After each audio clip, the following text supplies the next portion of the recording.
as they say, the hardest part is how to begin the transition. So let me share my screen first.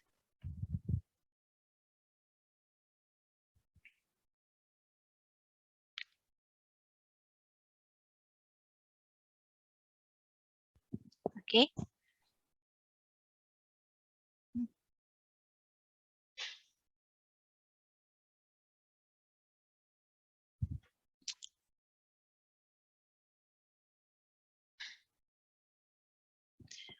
So once again, good morning. Okay pa ba tayong lahat with all the things that we thought we have pulled it through um, with the previous school year, but still we have other things to um, get through, and we have other goals again for things like blended learning, and again high flex learning, as what we have mentioned, Sir Dave, earlier. So in here, I'm just giving you very simple tips in transitioning from online distance learning, because this is based on experience. As a teacher here in Siliman, we had our ODL. So how do we go to, is it loosening ourselves, or are we having to hurdle more things in order for us to transition to blended learning? But before that, no, I will just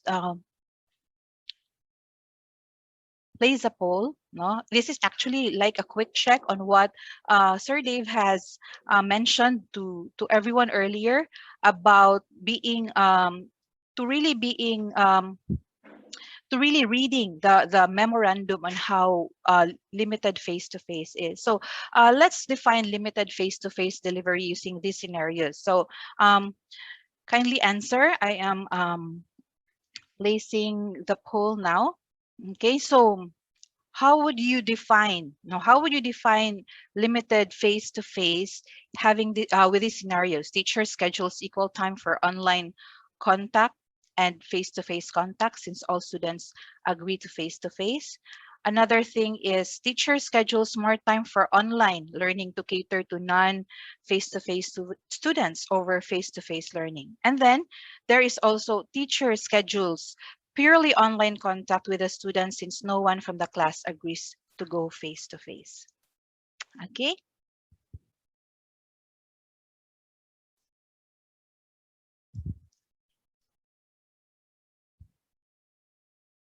Okay.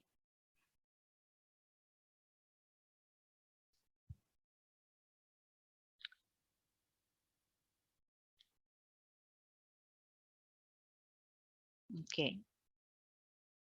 So I'll just end the poll here so that we would see the results. So this is how we see or define limited face-to-face. No, so this is granting the result of 58% that they define limited face-to-face, such that there is equal online contact with face-to-face contact if and only if there is like 100% agree, no, to go face to face, no. It would be easier to change, or to, yeah, to change our instructional design later on if given that condition.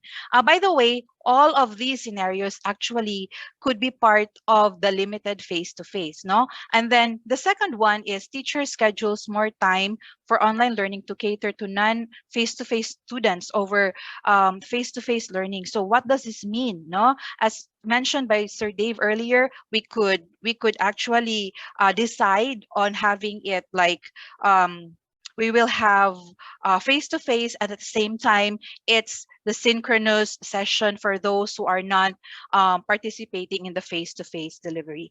And lastly, no, lastly, this is actually the easiest aside from number one. If none of your students agree to go face-to-face, then you stick with what you have had the previous time, the previous year. No, so for us in Siliman, if no one agrees to go face-to-face, then we have to continue with our ODL activities and content. Okay, so there. Now,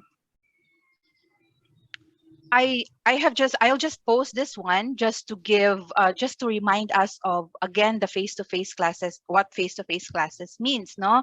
So it's not like hi salamat, we're back to face-to-face. It's not really that, no? Um or no face it's limited face to face. I'll just stick with ODL. I'm already used to ODL, then I'll have to stick with ODL. But we have to cater to what is required of us in face to face. So again, it's not mandatory for all students to be to agree on being to experience or to go face to face. And then as mentioned earlier, also only a selected courses and programs have been approved of a limited face-to-face.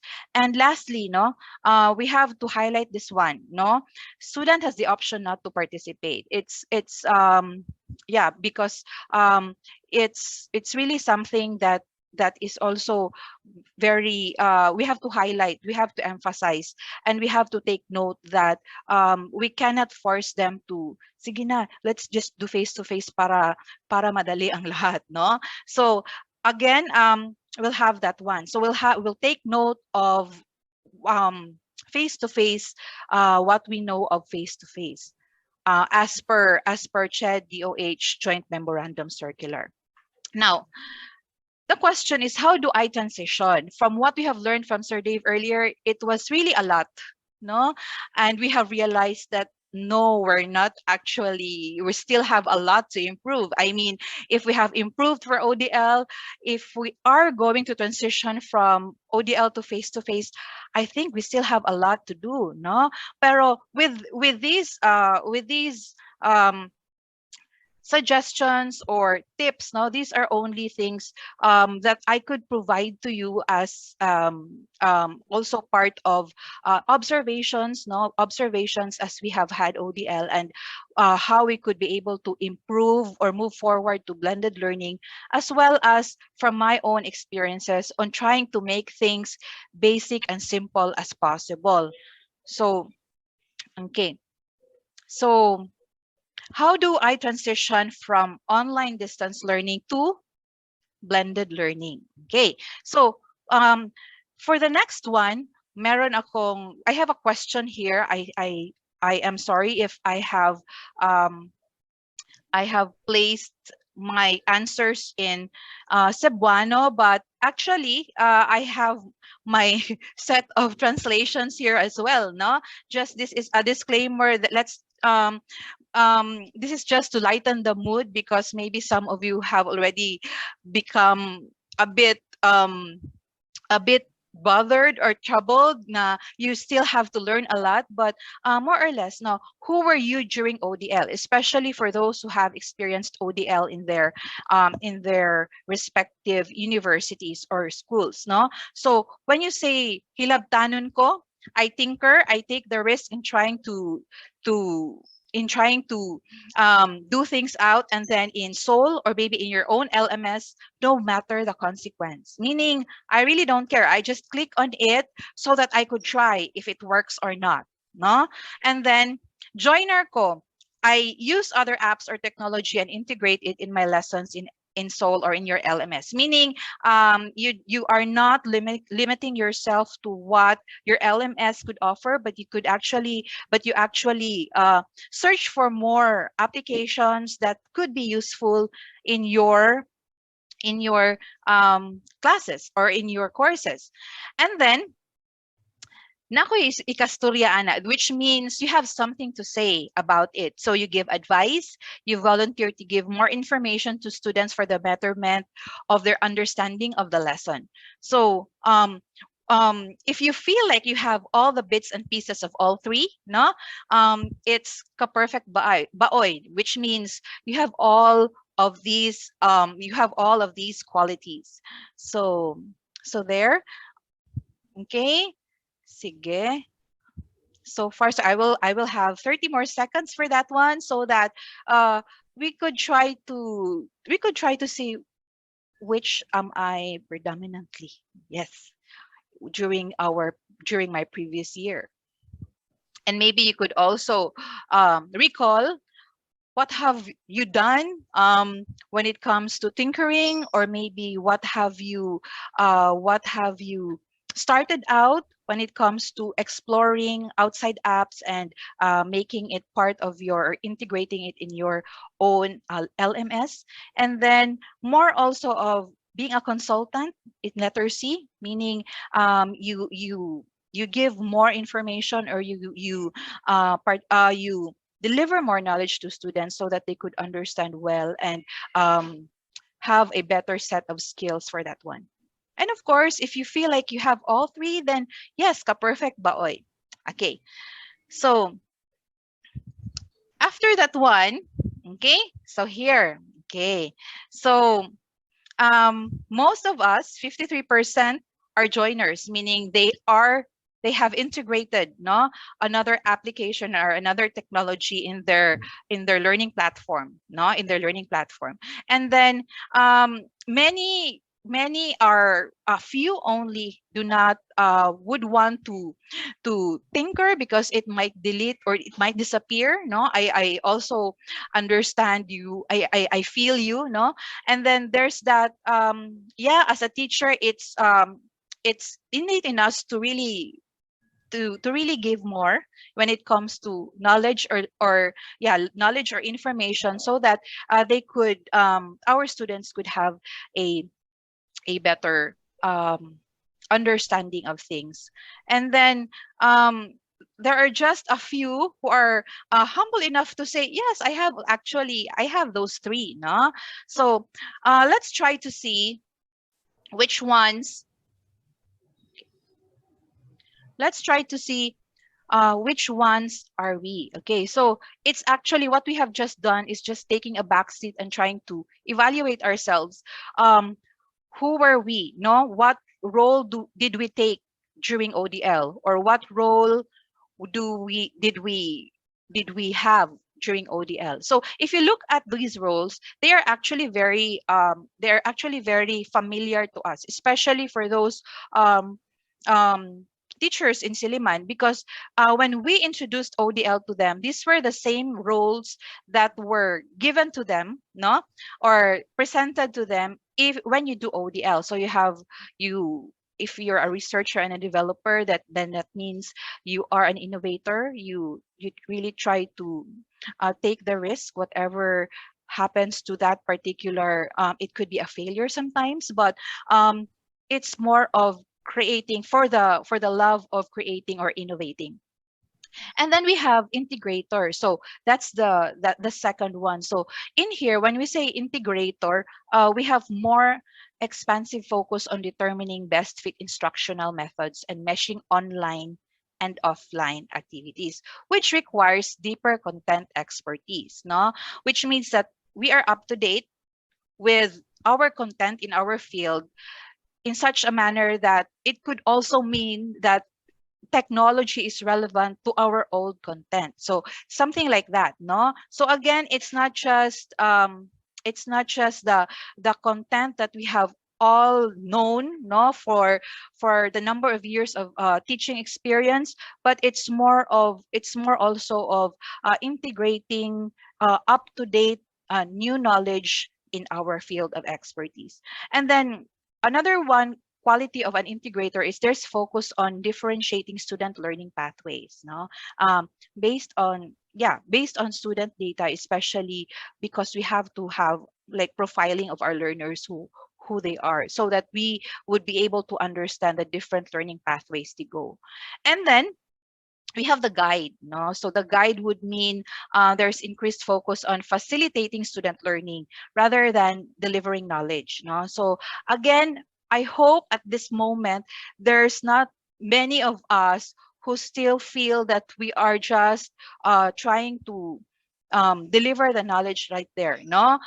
We could be content coach in if we are a guide, no? We could be the content coach more or less like a consultant to them. And most importantly, there is a huge responsibility in choosing and adapting appropriate and differentiated student learning pathways again. So all in all, no, all in all, let's just try to pick out. So I should be a developer and innovator by I could start with being curious. I should be tinkering whatever it is that's available. I should be a risk taker. And then integrating, if you have already, or if you've already have surpassed that particular level, no, you could always try to have other means of integrating this technology or these applications to particular lessons. And then of course, no, of course, we are more of counselors, coach, guide, facilitators, no, facilitators. When we are we take the guide role, no, the guiding role. Okay, all right. Then we have the second one. So the second one is, this is very basic also. Now, when we transition in any way we transition, we should reinvent our instructional design such that we have to start opening our syllabus. No? So opening our syllabus would mean we have to look at our goals, our objectives, and our outcomes are very basic in our syllabus, such that if the learning goals are outlined well, there is a clear focus and targets to hit. Another one would be our objectives. No, set these so that you can measure classroom and student performance in real time and at the end of a unit or a topic or even a course. And then outcomes. Outcomes define how students will achieve objectives and demonstrate competency in the subject. So in here, I just gave a very simple example of what had been done and what we could do with our teaching and learning activities, no, because it has to be in line with blended learning. So during face to face, most of the times in the physical classroom, the teacher demonstrates. By the way, I'm just placing the e-portfolio because of what I teach, no. So teacher demonstrates how to make something, no, or for me it's an e-portfolio, and then students follow and create their own within the laboratory or the classroom. Then online distance learning came. So how did we do that one? How did we redesign our instructional materials? Okay, so what we did is teachers post a pre-recorded demonstration, no, or a pre-recorded for some pre-recorded lectures, and then we set the time for these asynchronous activity wherein they could just view, and then they could have a mini, or there should be an interactive way for them to be able to at least absorb your demonstration or your lecture, and then students follow and create their own and document it. No, it was very important, as I have observed in ODL. It was very important to have it documented through a video if the student was really the one who made the activity, something like that. And then come blended learning. So the easiest thing that I could think of when it comes to blended learning is this is granting if there is really equal number of, or most of your students, no, a majority of your students go agree to do face to face. Is most of the times we could be efficient by placing all of our pre-recorded demonstrations online. So that means they will have the time to look at it, maybe have a session or two trying to practice, no. And when in here we invest on developing their skills during our limited face-to-face sessions. No, so students by then, it's more of deepening of their skills, deepening of their knowledge during the face-to-face session. Let me emphasize that we should not be doing what we are doing with face-to-face when we are doing our limited face-to-face. It is not expected of us. It's more of the deepening and the development or honing more of their skills and their knowledge. Then another one is this time, no, once the picture is clear that there's that alignment of your goals, learning outcomes, and objectives. No, this is already the time that you choose a blended learning model. So as I've mentioned by Sir Dave earlier, there are like a lot, and there are actually emerging ones right now. So for me, no, for me, we have to consider the class size, no, granting that we are still having limited face-to-face. So class size, and then pedagogy in using the model, which means we keep the class size limited. Feedback takes time under circumstances when it's face-to-face, and that means protecting our students and our class sizes as well. And then pedagogy, do you agree to do synchronous sessions while doing face-to-face for those who are there? Okay, so again, we also, as mentioned earlier by Sir Dave, it's pedagogical in nature. The challenges might be that one, or we could actually give simple solutions to that one as well. For especially for Siliman, or for the rest of, yeah, for the rest of us who are who are here today, of course we know that the allied medical courses are the ones who are granted limited face-to-face, and most of us, no, most of them could have it could be, I could suggest the rotation model for them, no, or lab rotations. And actually this would also mean in the part of the teacher, it's either you will have team teaching so that you will be efficient in on what on what station you're assigned in, or you could also make use of face-to-face or face-to-face stations, and there are also online stations as mentioned by Sir Dave earlier. And then for me, I'm quite biased because it's my go-to model for blended learning, and that is flipped classroom. No, I have also applied flipped classroom in in ODL, and I have already um,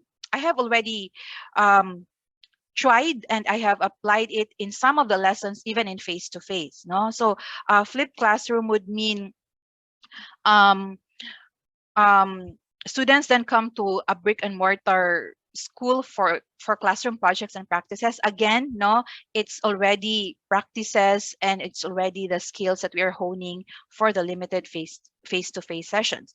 Some teachers use one or more models, no, to make their classroom content more engaging and rigorous. So it doesn't have to be just this one, no, but we could actually combine, because I think the ones that are very recent, or the updated sets of models, are already combinations of what we are used to, um, what we are used to then. Okay, so there. And then in here, no, so how would we be able to use the right technology? Okay, so it's not just, yeah, I'm using PowerPoint, I'm using videos, then that's already okay. No, that's already okay. I'm using the right technology. But um technology here is something that is it should actually augment, no, augment the development of the skills. In here, we all know that technology changes so often. That's why I um in my learning, in my tip, I said we have to we have to set our learning goals, objectives, and outcomes, and even our blended learning. And it should not be that the technology should dictate all of this, because these are these things, the goals, objectives, etc. They are the ones that are fixed matters. No, technology is changing, so whatever technology is fit for that particular lesson in that particular time, that is the right technology. Now, that is the right technology for you. Um, what we also have, we shouldn't be. We should always be reminded of what we have on hand. No, by the way, what we have on hand are the foundational technology elements, meaning these are essential in order for us to bring forth ODL, or bring forth blended learning. No, blended learning. So for us in Siliman, we have sold our learning management system. So hopefully you also have a platform in order for you to have at least technological foundations, no? And then we could have, for us again, we have our Google Suite, and then for many, no, this could actually be also, um, we also have this for free, no? So we could always remember our roles, we could always integrate whatever is for free to our own LMS. And then um, we also, this is also very important, especially because even if there's face to face, we should not forget that we still, when we are doing a blended learning, there is still that online synchronous and asynchronous session. So video conferencing apps are also essential. And of course, no, and of course, department specific technology. um, I could speak for the College of Nursing because I think that was 2 years ago. I was invited over when they had their new sets of robots for simulation. So they have really department specific technology. And I know also, I think in the School of Medicine they have this virtual cadavers, or whatever you call them. These are very helpful in order for our students to at least do virtual simulations. Okay. However, despite and in spite of this, we still feel sometimes, no, or maybe now, because of what we have learned earlier, we feel that we lack the training for the technology for us to be able to choose the right one, no? Okay. Maybe for us it's the right one, but it's not, no?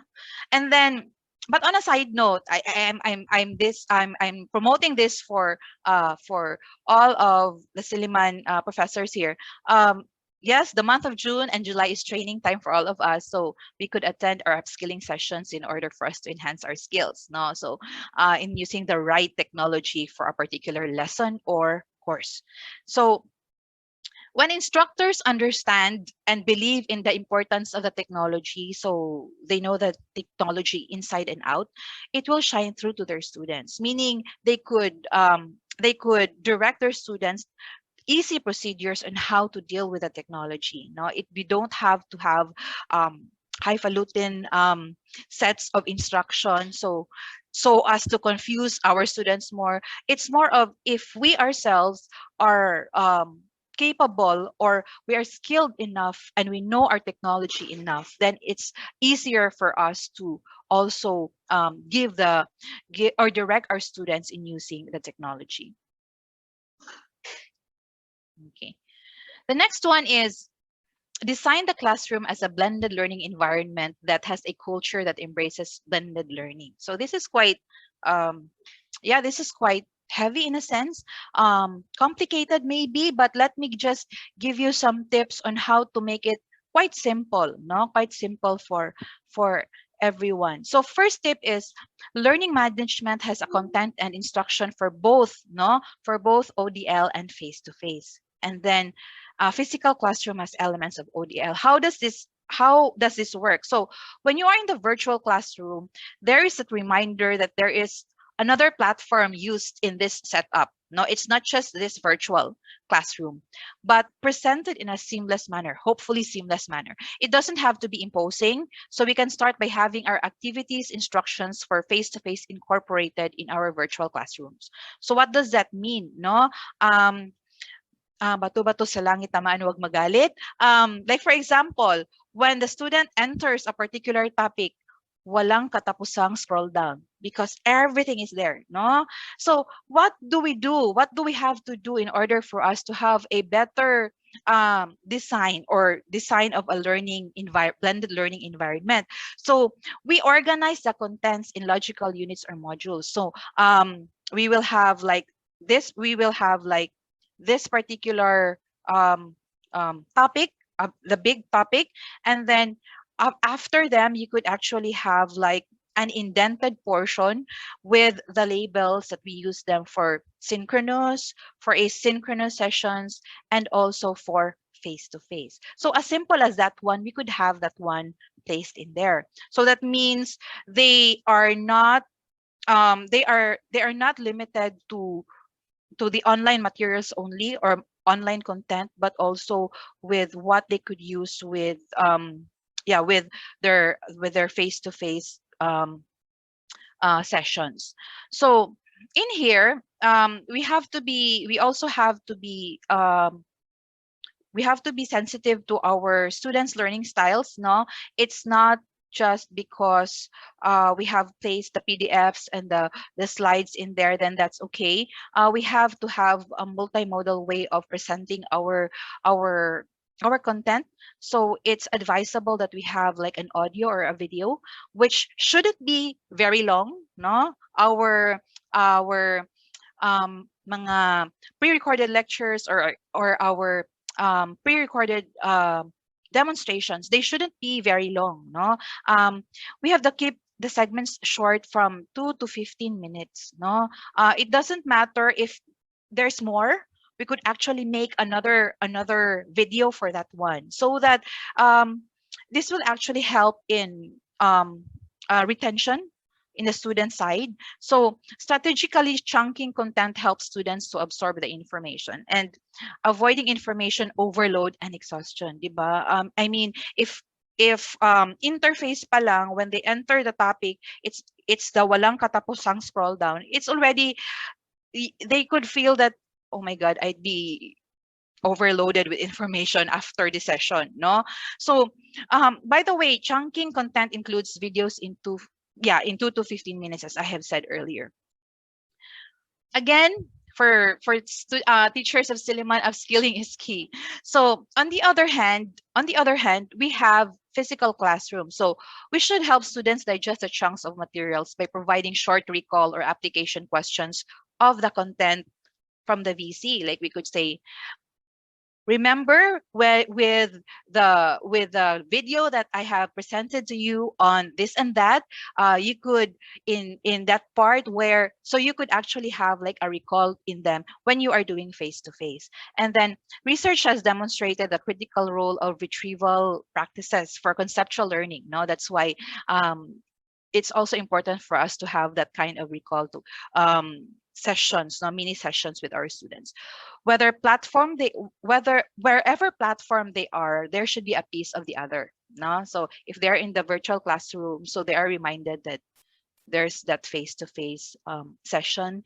In the face-to-face session, they could also be reminded of the virtual classroom, meaning maybe during the performance task, when you grade them, you could actually just make use of the rubrics that you have done, that you have presented to them online. Okay, so that they would have a feel, oh, okay, I would see right away my scores, because the teacher has automatic, she has actually placed my grades through the rubrics that she presented to me online. Okay, so number two tip, sorry, it's what you call trick, no? So it's something that Esther Wachiki uses, no, used in her blended learning book, and it stands for trust, respect, independence, collaboration, and kindness. So in here, no, we should have enough trust in our students to do their own self-directed learning, in as much as we also have to have um, we also have to have activities, no, activities in such a way that there's collaboration, so that active learning is enhanced and harnessed. And then kindness, what do you mean by kindness in here? So not necessarily that we have to be considerate all the time, but for me, no, what I did with in online distance learning is I didn't place any cutoff date, which means they could still submit their activities, no matter how late it is. I just placed um a deadline, or I just placed a date where they could which is the deadline. But then again, I just didn't place a cutoff date. The cutoff date would mean they cannot submit their work. Yeah. So, and then there are also activities, especially formative activities, wherein I really have to, evaluate if it needs more time, no? So we have to be considerate, especially because of inevitable elements like power interruption, or maybe the internet connection is not working best for our students. And lastly, for the design of a blended learning environment, is the third tip, which is give students control over time, path, place, and pace. Now, which they should have an avenue for control over these things. No, it could be the hardest to relinquish the control for them. No, maybe um, you could also relate during the transition to online distance learning. It was the hardest to relinquish the control. No, because in there you have to loosen the reins, and then have to believe that there is independent learning that takes place with our students. And then they become more engaged with the content because they have a personal stake in their success. Because if you would want to have that kind of real life, they could connect it to real life situations. So make it a point also that when you have activities, no, it should be something that they could relate to in real life situations. Okay, so the next one is we have to encourage collaboration and active learning in the classroom and online. Okay, so how can this be done? So maybe we're so used to ODL that we have already been very comfortable, or yeah, we are already used to the platforms that would help us with our collaboration or collaborative work or active learning. So collaboration gives students a chance to work through complex concepts and to help each other learn, no? So it's not really something that it should be a guided collaborative work in such a way that they could focus on that activity. It also offers opportunity for dialogue, which teachers and students um, to position their points with facts and hard evidence. And collaboration should occur in the classroom and online. More importantly, no, it should occur in both platforms. It's surprisingly, I have really, and I don't know if you also had the experience. Sometimes the platform is not theirs for them to excel or for them to shine. There are quieter students, for example, in face to face, who are extremely vocal online, or are extremely active online. So we actually had those kinds of students. We have discovered, we were surprised in them. So maybe that was the platform for them. It was something that was a good avenue for them to really do active learning. And then students must talk about what they are learning, no? So um, most of the times for me, when it comes to major activities or major topics, no, there should always be, if you could do it for all topics, then the better. There should be like a reflection part about the topic of how what they've learned or what they need to learn or to improve on. It's something also, active learning also here should have, it is related to past experiences and apply it to their daily lives. So it could be as casual as that when it comes to collaborative learning, but again, the focus is to hone the type of learning, the type of knowledge, or the type of skills that is needed whenever there is collaborative learning or active learning. And it is also important to make tasks authentic for students, no? The more that they could grasp it, the the the the whole activity, if it's authentic and it's that is complex tasks related to real life experiences, there's more, they're more connected to it, because and they are more participative of the activity because of that kind of nature of the activity. Okay, so we're actually down to the second to the last. So do not forget to measure online and classroom progress. So of course, it's still needed that we have to have our assessments. So first is Assessment should be real time, and the choice of face to face or online should be made available. So just a suggestion, no, just a suggestion that um, as Sir Dave has mentioned earlier, do you want it real time in a sense that you are monitoring the ones taking it online and you're also monitoring the ones who are taking it face to face? Okay, so you have a choice as the facilitator, and then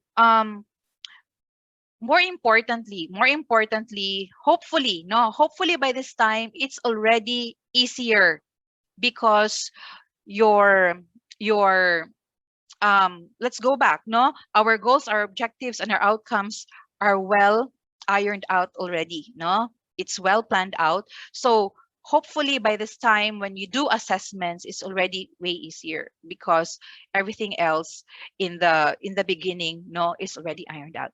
And then let's not forget to use the online gradebook and rubric to track and assess programs both online and face to face. So that's why this is actually also a reminder to everyone who is using our learning management system that we have a grade book and an online grade book. This is something, and then we have to also um, use rubrics. So it's up to you to have a different set of rubrics for face to face, a different set of rubrics for online distance learning, or for those who are with you online. But it should be available online, no, it's all of those things should be available online. For those big assessments there should be an actual location for students to attend, so meaning I it's very tempting to say that it should be done face to face. It should be done um, it should be done also um yeah with the rest of the others, but again it would really depend, most of the times if it's objective type of exams and formative assessments, it could actually just be done online, no. And then what we would invest in the classroom are those performance tasks when we grade them for performance tasks, and of course the skills. um so there, so again, use online rubric for both sessions. Okay. Lastly, no, so there's like that continuity portion that Sir Dave was mentioned earlier. Have a plan B. So what do you mean by a plan B? So in now, for example, we go or we will be immersed in blended learning, but we have to be, because diba, we have to covidize our blended learning. We have to always also consider the situation, no. So content and activities should be flexible enough for tweaking if we have to move forward to full face to face, or high high flex, no, high flex, or could we go backward to ODL from what we have learned from the previous, of what we have used from the previous academic year, in such a way that it's flexible lang. Flexible, there's flexibility with your content and your activities. And then number two is content and activities should be flexible for tweaking current online and face-to-face sessions. That was also the issue earlier. Do we have to have the same sets of content and even rubrics or set of instructions for activities for online and face to face? So in there, there should just be, I mean, the the basic goal, no, should just be there. It's just a matter of tweaking it to make it um conducive for online or conducive for face to face. So more or less, they're just the eight tips that I could give you. Hopefully, even you could apply one or two of this one when you go or you transition to blended learning. You would be able to at least have the sense of making it a bit basic and a bit simple, so that we could continue with and move forward with blended learning. So that is all for me for all the tips. Thank you very much. I hope to also see you in incoming webinars on blended learning or upskilling. So thank you very much. Thank you, Ma'am Alfie, and thank you for the 150 participants who stay with us. We are over time, but I feel that there is a need to continue and to continue our discussions. At this juncture, Ma'am Alfie, can you switch on your video so that we will be talking about, or we will be helping our colleagues by answering their questions? I know this is, it's difficult to grasp all those models, all those tips and tricks from Ma'am Alfie, but at least at this time, our mind, our eyes are open. That while we are happy that we are going back to the limited face to face, at the back of it, as teachers, we are also preparing, no, that there is a another task into our journey towards this so-called limited face-to-face. I saw a question of Dr. What is that? Um, okay, from Dr. Candido, do you have suggestions for what applicable blended learning model for on-the-job training class for IT students? Considering that this is IT students, sir, I think, and this is what I always tell to my colleagues also, our IT students are digitally resilient. But what is questionable is actually on precautionary measure and at the same time available resources on the ground. Okay, we have no question on the skill of our students.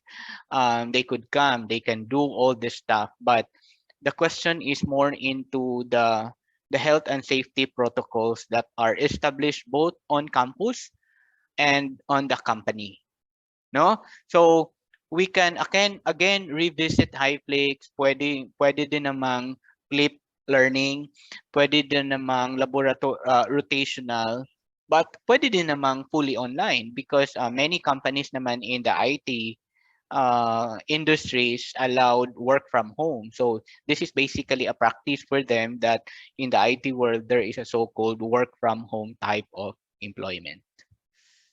What else? I think do you have something to input for that, Ma'am Alfie, about what not Yeah. necessarily IT but internship that needs perhaps hands-on?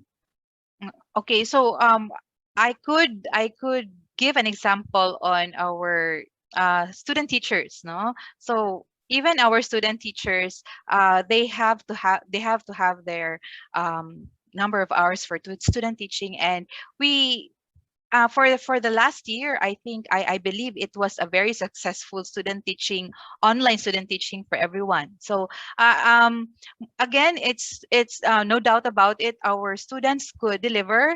It's just a matter of other factors. No other factors. If they are well trained, they could actually deliver. So I'm just giving the perspective of student teachers. So how about those in the medical field? I don't know how that would be. Maybe that would be part of the limited face to face. Nowadays, I think that was also part of the memorandum that all these um, internships could be done with the limited face to face hours that they could allocate for our students. Okay, thank you. Any more questions from the audience? We'd be happy to respond all of them. This is actually the time that we can help each other because like our office this time, the sole office is still finalizing what is the best strategy for school year 2020, 2021, 2022 because we do not know what happens next. While we have the joint memorandum circular from the Department of Health and CHED, June and July is a journey that might be releasing another, another guidelines, and we do not know what are the provisions of those guidelines that may affect our preparation for our syllabus, a preparation for our learning outcomes. It is still fresh on my mind um, our challenge and the journey on how we recalibrated our learning outcomes from face to face to online, and this time because of the face to face, or because of the limited perhaps, if not necessarily that we'll be applying limited face to face as early as June, we do not know. Maybe by the second semester or the next school year, but what we are trying to express here is, let's correct our mistake that we are actually caught in the middle of a very short preparation like last year, that from a face to face to fully online, and then virtually we have 2 months to prepare. And at least this time, because they said flexible learning is the new normal, there is no turning back of the bricks and mortar or the traditional face-to-face class. At least we have more time to prepare and be ready and to be digitally resilient in terms of the technology integration in the classroom. How Yeah. about programming class and other major subjects that the students don't have any internet connection as IT instructor? How you handle asynchronous, sir? There are many ways. This is what I'd always tell. We in the IT, we should be the first who are digitally resilient in terms of the asynchronous type of delivery. No, asynchronous type of delivery, because after all, programming naman is not necessarily done in real time, and then we can just do it at home via or without internet connection. Asynchronous, Philip, that is most applicable. Research shows, study shows that flip learning, and and asynchronous, but with this, with the COVID times, asynchronous with synchronous, or synchronous with asynchronous, the bichronous thing, that is also effective actually in courses like computer based courses. Sorry, I have a question here from Mom Lorraine. She asked, "Do you think objective types of tests should not be used or given? Minsan kasi may mga students na encourage mag-cheat from switching from one browser to another while taking online tests to look for answers." So, Okay. Sige, you can go ahead, Ma'am yeah, Alfie. I think I have answered this question so many times already. It's actually how we formulate our questions. If it's a copy pasted questions from the notes, naturally there is that opportunity ba to cheat, no, in the in the side of the students. But it's more of how we as teachers formulate our questions. So what I do 611. what I do is I make it um Okay. um it's more like a scenario that would have what they've learned from the notes applied to that scenario. So for sure, no, walang cheating na magaganap if ganyan ang mga questions. So there. It's really actually in the formulation of the questions. But it Yeah, still could be done. yes, that could be done. When we say recalibration of our syllabus, it doesn't mean only on the learning outcomes and content. That was the common mistake that we found out based on the 1 year observation that our office is doing or conducting. Yes, many teachers are recalibrating their syllabus, but unfortunately, assessment was not recalibrated. They just recalibrate the learning outcomes and their content and their resources. But unfortunately, assessment is not. And many of the issues in terms of the online modality is on academic integrity. To answer your question, technically, yes. Pwede naman kasing multiple choice.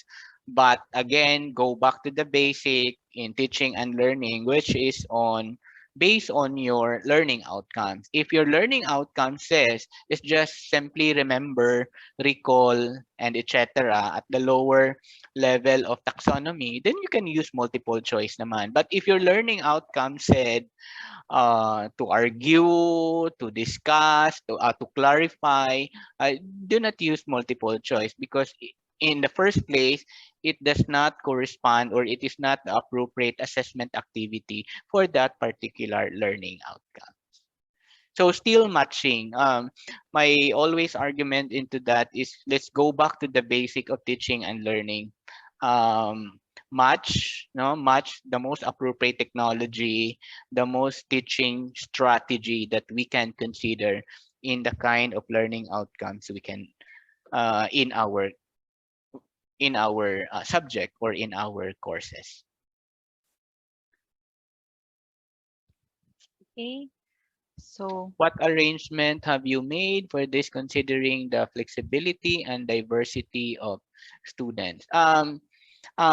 Assessment really matters. Assessment really matters in any form of online learning, be it fully online, blended, self-paced, flipped learning, and there are many aspects to consider. One is technological, behavioral, and of course administrative. No, technological. When we say technological, it's up to you whether your learning management systems integrated like mga online cheating software, online detection software, safe browser exam, and so on and so forth. That's technological. But they said evil is always evil, then students will really find ways to cheat. So that is behavioral. So dyan ma-incorporate natin yung other program outcomes or other graduate outcomes ng ating university, not just simply technical. So you incorporate the soft skills, incorporate the other outcome that your university as far as behavioral or attitudinal in nature. That's the thing. Another one is administrative or operational in nature. So administrative, like what are the sanctions and so on and so forth. You have to change your implementing guideline. And the last one, which is very important, is really your strategy and your pedagogy. So go back again to the basic, which is we have also to recalibrate. Let's not forget that when we say recalibrate our curriculum, it's not just simply recalibrating learning outcomes, recalibrate our assessment. Okay. you still have questions? Again, connection. Another Miss Universe question. Internet connection. Um, second year na tayo. Let's move on na, no? Yung but we cannot actually do away with this kind of question because in any internet-based type of learning, like online learning, internet connectivity is always an issue. There is a so-called bandwidth versus pedagogy match. Like if you have a low bandwidth, there is a corresponding technology or there is a corresponding e-learning strategy that you can incorporate in your classroom. What I'm trying to say is, while we say here, like Ma'am Alfie is mentioning about flip classroom, Ma'am Alfie mentioned about video production, video making, real-time sessions. Those are not necessarily applicable to all type of setting because again, it really matters on the resources of the university.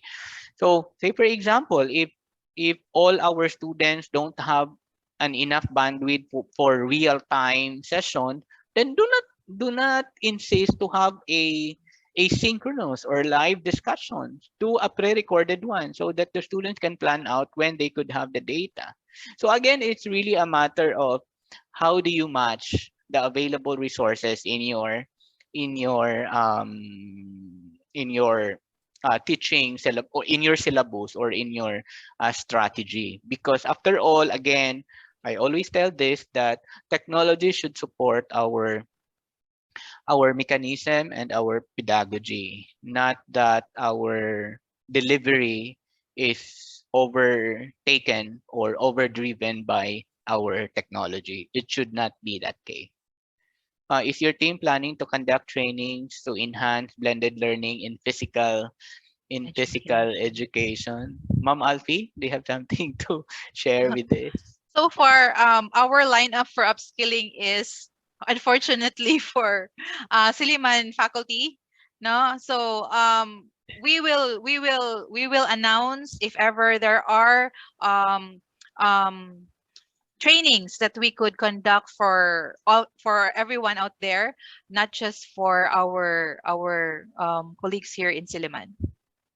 Yeah, this is very skill oriented, physical education. We have a colleague in the university. He is very always into our office, come and visiting us for technical assistance. He is a PE teacher, and we always get a knowledge and sharing from him how he teach and how he taught physical education online. There are mechanisms. There are ways. There are ways to do it, but if we are looking for exactly the same strategy like face to face, we cannot provide you that way. Again, the rule of thumb here, the keyword is let's recalibrate your learning outcomes. Because if we are looking for the same learning outcome from face to face and the same strategy, assessment, delivery, like what you did in your face to face and online, no, we cannot help you with that because we are here to help you the transition, the modification and the recalibration and some technological intervention in the chosen learning outcomes or strategy in your class. Okay, so I guess there are no more questions unless otherwise there are or more questions coming from the audience. For those who would like to speak on live, just raise your hand and we'll be happy to share with you the screen and the microphone so that you can also say hello to the world. Hi, Sir Rosmar. It's nice to see you online. It's been 2 years, Hi, I guess, sir. that we met in person because we conducted Iloilo. face-to-face training as part of our Yes. advocacy and research project. Hi, Ma'am Alfie. Actually, sir, nagagamit ko talaga yung mga training ko doon sa sa Iloilo last time. Kaso lang, ako lang isang gumagawa dito kasi yung mga kasamaan ko, mahirapan sila. Okay lang yan, sir. And we're happy that you use it. Okay, so since there are no more questions and we are officially um, ending our open forum, and before we will end, we would like to invite you to evaluate our webinar, so that we can send also your certificate of attendance in this webinar. The link is posted by our staff here. You can go to tinyurl.com/soul dash train eval. That survey will give us a way for improvement on how we can improve and more training topics for future webinar that we offered at the Siliman Online University Learning. Thank you very much for that. And we will be sending also your certificate and the names will be taken from the evaluation survey. So once again, thank you for joining in this first day of June. And we would like to invite you for more training for Siliman community. We have emailed you the link of the list of upskilling activities from literacy to deepening acquisition starting today up to the last day of July 31. It is almost everyday type of training, but we offered you in a micro learning in such a way that at least you can rest also like after 3 hours, and if you don't like attending in the afternoon you can attend on the next week. It's just like a menu of your choice of which of the training activities or upskilling activities that you could offer. For our colleagues in the other schools, just keep be posted also of the free training and open training that we offer to the public also as part of like what you did in your face-to-face and online. No, we cannot help you with that because we are here to help you the transition, the modification and the recalibration and some technological intervention in the chosen learning outcomes or strategy in your class. Okay, so I guess there are no more questions unless otherwise there are or more questions coming from the audience. For those who would like to speak on live, just raise your hand and we'll be happy to share with you the screen and the microphone so that you can also say hello to the world. Hi, Sir Rosmar. It's nice to see you online. It's been 2 years, Hi, I guess, sir. that we met in person because we conducted Iloilo. face-to-face training as part of our Yes. advocacy and research project. Hi, Ma'am Alfie. Actually, sir, nagagamit ko talaga yung mga training ko doon sa sa Iloilo last time. Kaso lang, ako lang isang gumagawa dito kasi yung mga kasamaan ko, mahirapan sila. Okay lang yan, sir. And we're happy that you use it. Okay, so since there are no more questions and we are officially um, ending our open forum, and before we will end, we would like to invite you to evaluate our webinar, so that we can send also your certificate of attendance in this webinar. The link is